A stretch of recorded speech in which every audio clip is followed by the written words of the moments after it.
फिर एक बहुत बड़ा बैग लेकर आया, लेकिन तब तक देखा तो शीतल का शव अकड़ चुका था।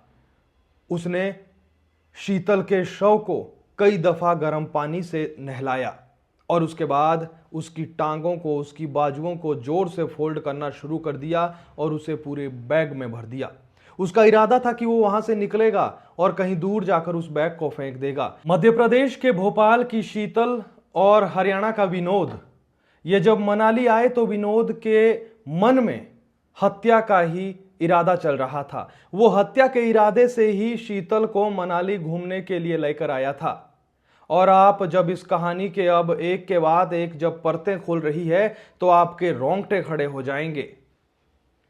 14 तारीख को जब ये मनाली आए, मनाली में इन्होंने कमरा बुक किया।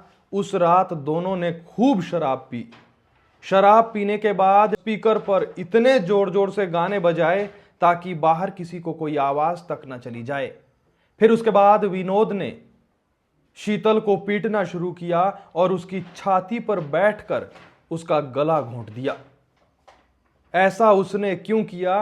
प्राथमिक जांच में यह पता चल रहा है कि विनोद और शीतल की पहले सोशल मीडिया पर दोस्ती हुई, फिर वीडियो कॉल पर नग्न अवस्था में दोनों बातचीत करने लगे, एक दूसरे को अपनी नंगी तस्वीरें भेजने लगे। लेकिन शीतल को यह मालूम नहीं था कि विनोद शादीशुदा है और इसके बच्चे भी है।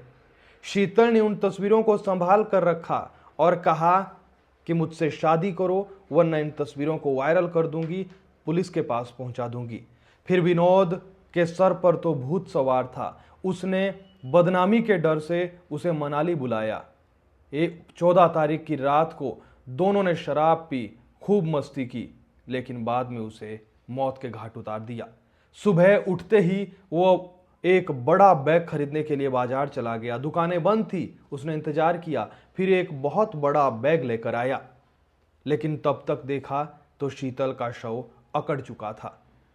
उसने शीतल के शव को कई दफा गर्म पानी से नहलाया और उसके बाद उसकी टांगों को, उसकी बाजुओं को जोर से फोल्ड करना शुरू कर दिया और उसे पूरे बैग में भर दिया। उसका इरादा था कि वो वहां से निकलेगा और कहीं दूर जाकर उस बैग को फेंक देगा। लेकिन जब सुबह वो चेकआउट करने लगा तो होटल कर्मियों ने देखा कि इतना बड़ा बैग लेकर ये कहां जा रहा है, और जब आया था तो इसके साथ तो एक लड़की थी।